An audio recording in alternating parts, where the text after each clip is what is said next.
नमस्कार, एक बार फिर आप सभी का स्वागत है। जम्मू कश्मीर के राजनीतिक गलियारों की अगर बात करें तो एक नई लोकतांत्रिक सरकार जम्मू कश्मीर में ये तो काम कर रही है और केंद्र शासित प्रदेशों में ये लोकतांत्रिक सरकार इस वक्त काम कर रही है। और जो बड़ी खबर निकल के सामने आ रही है कि जल्द ही जम्मू कश्मीर सरकार जो मंत्रिमंडल है उसका विस्तार होगा। और इस वक्त जो मंत्रिमंडल की स्थिति है, मुख्यमंत्री और डिप्टी सीएम को मिलाकर जो पोर्टफोलियो है कैबिनेट मिनिस्टर्स का वो 6 मंत्रियों को दिया गया है। और जो मौजूदा स्ट्रेंथ जम्मू कश्मीर विधानसभा की है मंत्रिमंडल की अगर बात करें तो एक केंद्र शासित प्रदेश होने के नाते जो टोटल स्ट्रेंथ काबीना की जो होनी चाहिए वो 9 मिनिस्टर्स की है, 9 कैबिनेट मिनिस्टर्स की है। तो कुल मिलाकर 3 अभी भी जो वेकेंट पोस्ट हैं मंत्रियों के यहाँ पर नजर आ रहे हैं। तो ऐसे में ये कयास लगाए जा रहे हैं कि दिसंबर में जम्मू कश्मीर में मंत्रिमंडल का विस्तार होगा। और ये हम इसलिए कह रहे हैं क्योंकि जनवरी और फरवरी के बीच जम्मू कश्मीर का बजट सत्र भी पेश किया जाएगा। वर्तमान समय की अगर बात करें तो आ, मुख्यमंत्री उमर अब्दुल्ला, उनके deputy CM Surendra Chaudhary, cabinet मंत्री सतीश शर्मा, उनके अलावा कैबिनेट मंत्री जावेद राणा, श्रीनगर की अगर बात करें तो कैबिनेट मंत्री सकीना इत्तू और जावेद डार इस वक्त जो विभिन्न विभागों के पोर्टफोलियोज इनके बीच आवंटित और डिस्ट्रीब्यूट किए गए हैं। और आपको बताते चलें कि बेशक जो श्रीनगर में जो सत्र पहला सत्र था जम्मू कश्मीर विधानसभा का एक लंबे अरसे के बाद, उसमें गवर्नर्स अभिभाषण और उसके बाद वोट ऑफ थैंक्स और जो वहां पर सरगर्मियां देखने को मिली, हम सब उससे बड़ी बात वाकिफ हैं। और ऐसे में ये माना जा रहा है कि जो डिवीजन ऑफ पोर्टफोलियो है, क्योंकि जम्मू कश्मीर में जो इलेक्शन से पहले नेशनल कॉन्फ्रेंस और कांग्रेस के बीच एक प्री पोल अलायंस भी हुआ था और जहां कांग्रेस उतना बेहतरीन प्रदर्शन नहीं कर पाई, लेकिन कश्मीर की आवाम ने एक मैसिव मैंडेट नेशनल कॉन्फ्रेंस को दिया था और एक बड़ी अक्सरियत लेकर, एक बड़े वोट बैंक को लेकर नेशनल कॉन्फ्रेंस अपने सहयोगियों के साथ इस वक्त जम्मू कश्मीर में सरकार चला रही है। अब जो 3 वेकेंट पोस्ट है मिनिस्टर्स के, जो यूटी के हिसाब से, केंद्र शासित प्रदेश के हिसाब से जहां 9 मिनिस्टर्स का एलोकेशन है, वहां अभी तक 6 ही मंत्रिमंडल में शामिल है। और ये माना जा रहा है, जो हमारे पास खबर आ रही है सोर्सेज के हवाले से, कि जो 3 वेकेंट पोस्ट इस वक्त मंत्रियों की नजर आ रही है मंत्रिमंडल में, उनमें से 2 जो मंत्री हैं वो नेशनल कॉन्फ्रेंस से बनेंगे। और ये कहा जा रहा है कि एक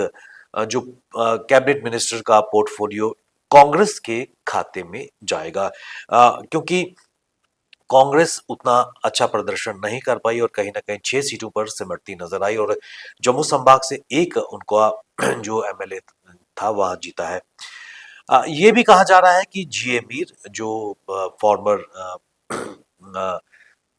वरिष्ठ नेता कांग्रेस के हैं और फॉर्मर आप प्रेसिडेंट रह चुके हैं जेकेपीसीसी के, और उनके अलावा तारिक हमीद करा जो इस वक्त एग्जिस्टिंग प्रेसिडेंट है जम्मू कश्मीर प्रदेश कांग्रेस कमेटी के, उनमें से किसी एक को कैबिनेट पद मिलना तय है। लेकिन इनमें से कौन इसके लिए उस पर उनके नाम पर मोहर लगती है, ये देखने वाली बात है। लेकिन इसके साथ साथ ये भी कहा जा रहा है कि नेशनल कॉन्फ्रेंस कहीं ना कहीं श्रीनगर शहर में लोगों तक और लोगों के मुद्दों को उठाने का भी प्रयास करेगी, उनको रिड्रेसल करने का प्रयास करेगी। और इन 2 में से जो पोर्टफोलियो मिनिस्टर्स के हैं, इनमें से एक पोर्टफोलियो या कैबिनेट का जो पोर्टफोलियो है पद, वो श्रीनगर के किसी एमएलए को नेशनल कॉन्फ्रेंस को मिलेगा। और उसके साथ साथ ये भी माना जा रहा है कि साउथ या नॉर्थ में, कश्मीर में भी लोगों की आवाज के रूप में कहीं ना कहीं एक कैबिनेट मिनिस्टर का पद नेशनल कॉन्फ्रेंस के किसी एमएलए को भी दिया जाएगा। आपको बताते चलें कि जिस तरह ये कहा जा रहा है कि जब जनवरी और फरवरी माह के बीच जम्मू कश्मीर का बजट सत्र पेश किया जाएगा, निश्चित तौर पर इसमें कोई दो राय नहीं है कि इस वक्त एक स्ट्रांग अपोजिशन के तौर पर भारतीय जनता पार्टी सामने है और एक हंगामेदार सूरत हो सकती है इस सत्र की। और यही कारण है कि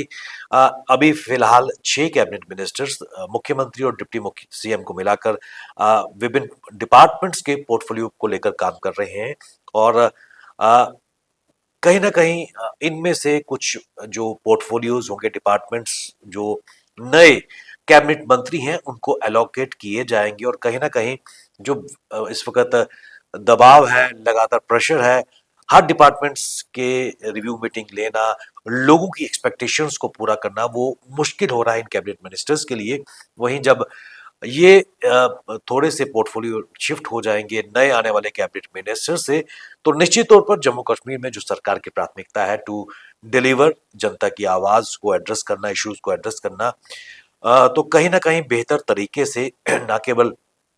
काम सरकार का रहेगा, बल्कि जब भी यहाँ पर बजट सेशन पेश की होगा, वहां पर ये कैबिनेट मिनिस्टर्स बेहतर ढंग से अपने डिपार्टमेंट्स के काम को उजागर कर सकेंगे। आपको बताते चले कि एक बड़ी खबर यही निकल के आ रही है कि दिसंबर जो अभी कुछ ही दिन शेष है,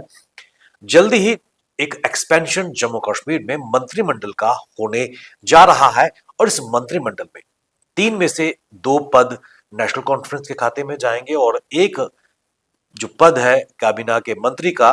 वो या तो जीए मीर, गुलाम अहमद मीर डूर शाहबाद से जो जीते हैं, और तारिक हमीद करा जो इस वक्त जम्मू कश्मीर प्रदेश कांग्रेस कमेटी के प्रेसिडेंट हैं, उनमें से किसी एक को जाएगा। आला कमान कांग्रेस की ये डिसाइड करेगी। लेकिन कुल मिलाकर आने वाले दिनों में एक बार फिर खासकर सियासी पारा जम्मू कश्मीर में बढ़ने वाला है इस ठंडे मौसम में। और कौन से वो मंत्री बनेंगे, चाहे नेशनल कॉन्फ्रेंस के एमएलए में से बनेंगे या फिर कांग्रेस में से जो 2 कदावर नेता इस वक्त सामने आ रहे हैं, उनमें से कौन कैबिनेट मंत्री रहेगा। और इसके साथ साथ आने वाले दिनों में न केवल बजट सेशन बल्कि रिजर्वेशन पॉलिसी को लेकर भी जो स्वर उठ रहे हैं। और शेड्यूल ट्राइब 1 और शेड्यूल ट्राइब 2 की अगर बात करें, उसको लेकर भी कई स्वर निकल के सामने आ रहे हैं। लेकिन एक और बड़ी खबर सामने निकल के आ रही है कि जो बिजनेस रूल्स को लेकर जो इस वक्त ड्राफ्ट इस वक्त एमएचए के पास पड़ा है, बहुत जल्दी वो ड्राफ्ट पे अप्रूवल होगी और उसके बाद कहीं ना कहीं जो मंत्रियों के जो एरियाज हैं और जो ब्यूरोक्रेट्स के जो एरियाज हैं, वो पूरी तरह डिफाइन होंगे। और जम्मू कश्मीर में हम आशा करते हैं कि सुचारू ढंग से जो सरकार प्रशासन मिल के काम करे और जनता की भलाई के लिए फैसले लिए जाए। तो बने रहिए आप हमारे साथ, हमें दीजिए इजाजत। नमस्कार।